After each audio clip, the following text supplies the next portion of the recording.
Hello everyone, welcome back to our channel. Good morning, good afternoon, good evening. I greet you all according to your time and locations. You'll be watching this video. Yes, my dear viewers, I am back again with another update. So guys, I have a video here I would like we all to watch. But before then, if you're meeting my channel for the very first time, you're highly welcome. Please kindly do well to like, share, and subscribe. Leave your thought on the comment section. Let us know what you think about this video, and I will see you towards the end. 29, and that it will now it will the person sworn in, the president select we have right now, we use that to his advantage. So that's part of the worries. Let me allow you take that on from there. Aisha, Yeah. I have been blessed to have lived the better part of 55 years, and I'm Nigerian. And I have never been more hopeful about the liberation of Nigeria than I am at this moment in my life. I left Nigeria about 5 weeks ago, precisely because I didn't want to be dealing with these small talks about what might happen or not happen. There's clarity. Everything evil about Nigeria has coalesced into the person of one man.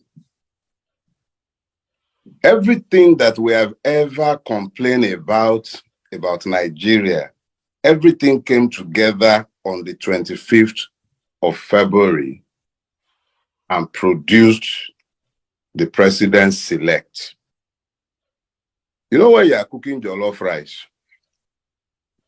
every one of his ingredients is at the base of the pot. So we say bottom pot. That's where his sweet pass. If you have ever stood for evil in Nigeria, it is embedded in the person named Tinubu.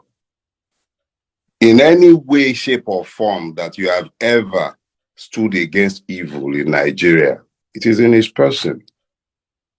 So Tinubu for me is a blessing.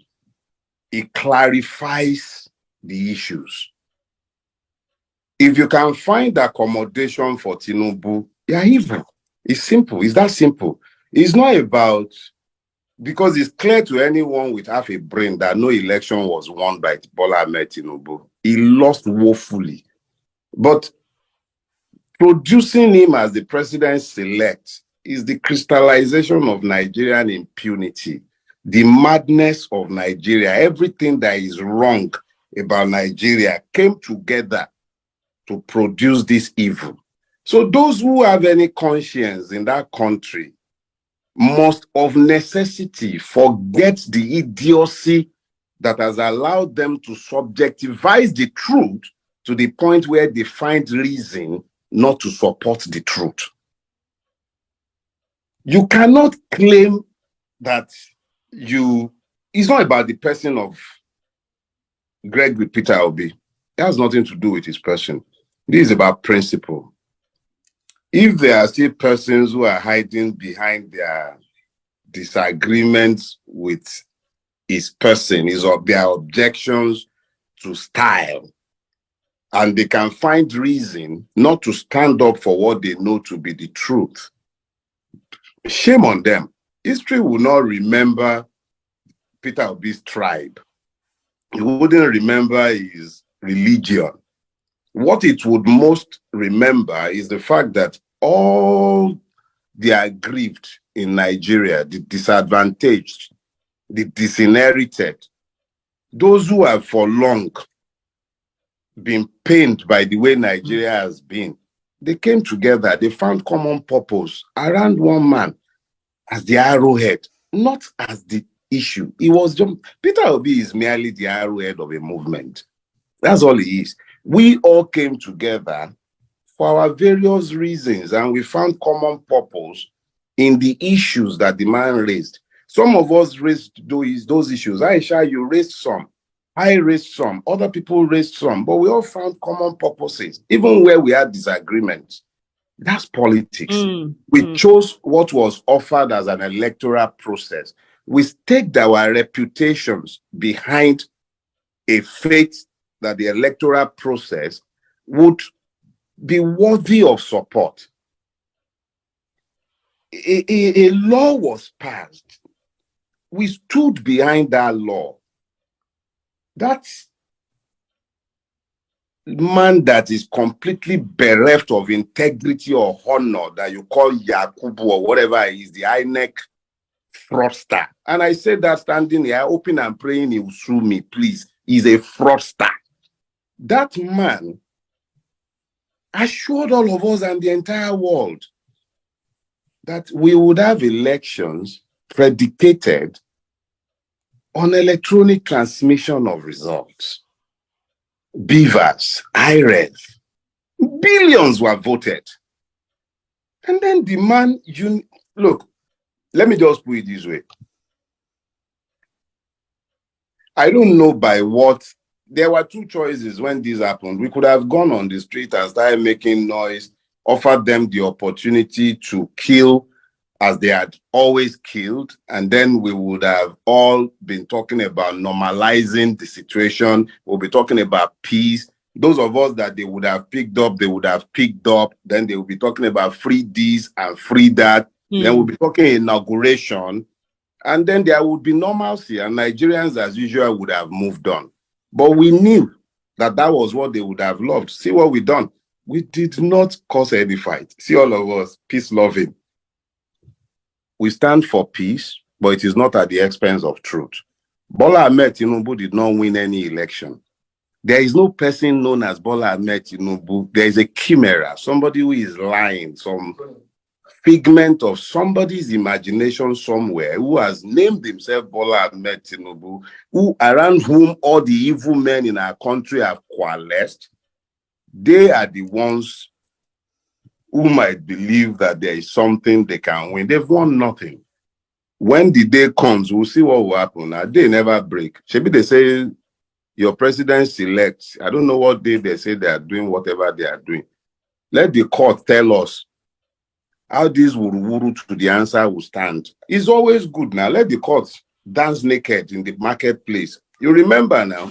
Sorry, say I just a talk go. You know, I don't bottle up too many things. No, go ahead. Go ahead, bros. Over 1 month. Look at it this way. When EndSARS happened and they murdered all the people they murdered, and we came into the public space and spoke about how the system had massacred people. And they said we were lying. They said they were all lies. They even had people come into the public space to claim that we were lying. And then they set up the panel and we followed them to the panel. Each and every member of the panel was nominated by the government. Each and every one of them. Nigerians like me and you, with each and every one of our many peccadillos. It included a retired DIG. A judge, a retired judge, sat at the head of that panel. I believe 2 of the members of that panel have gone on to become judges in Lagos State today. So these were average Nigerians like me and you, with all of the many peccadillos of the Nigerians.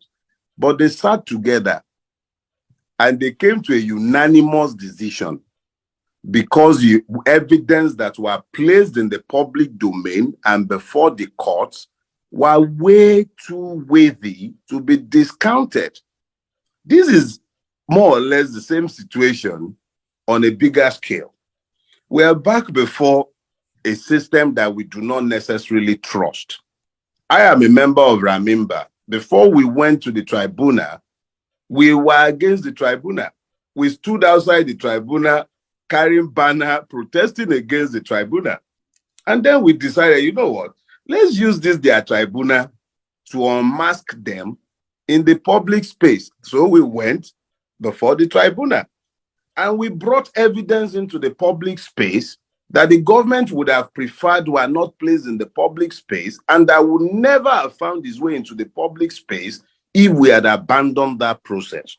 We were not going before the tribunal in any hope of justice, but we were determined to use the system to unrobe the Nigerian state. So we used the system.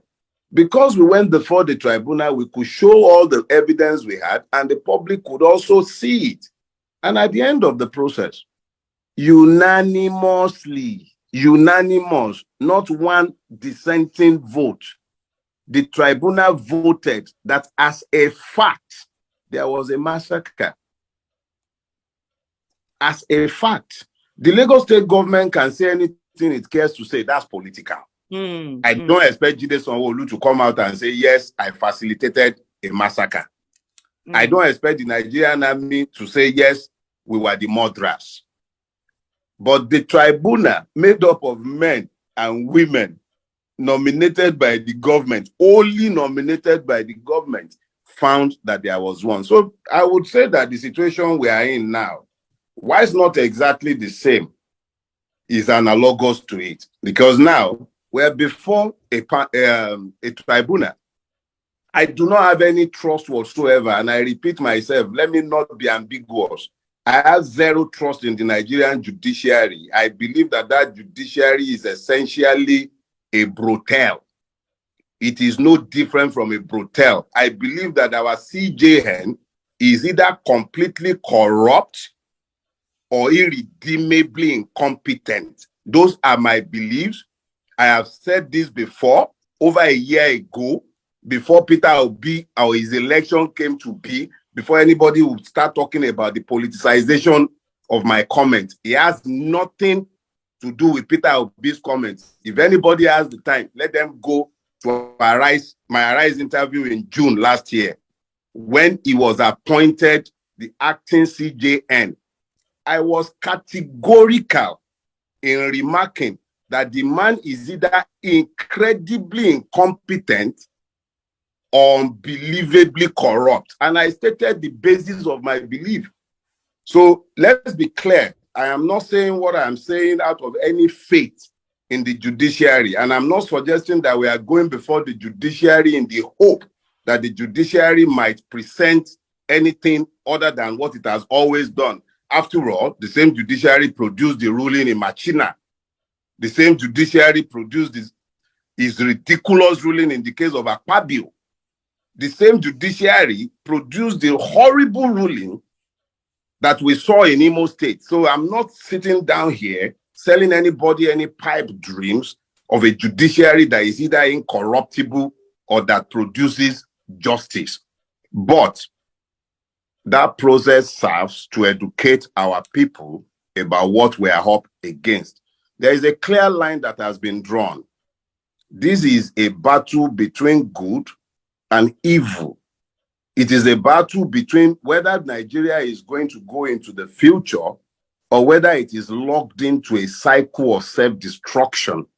Because I cannot for the life of me understand how any country that is desirous of going into the future can be yoked to the career criminal that they have produced as president-elect against the expressed will of the people. If he had won an election, that would be different.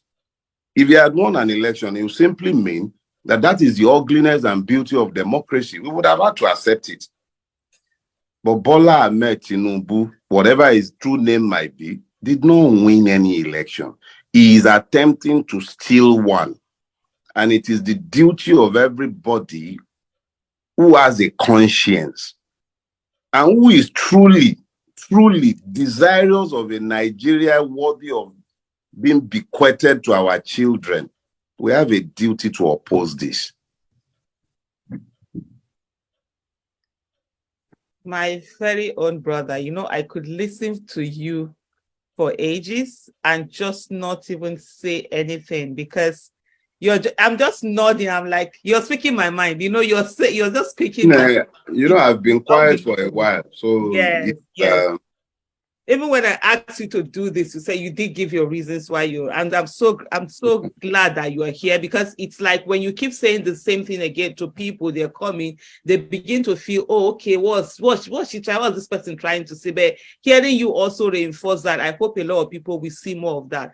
Like you rightly said, protest was not the way to go. Protest was what they had already planned and were waiting for what to do with. And they would have brought in everything, they'll first of all bring in violence, just like they did EndSARS. They'll be the one perpetrating the violence, but and then they will say it's us. Yes. And then when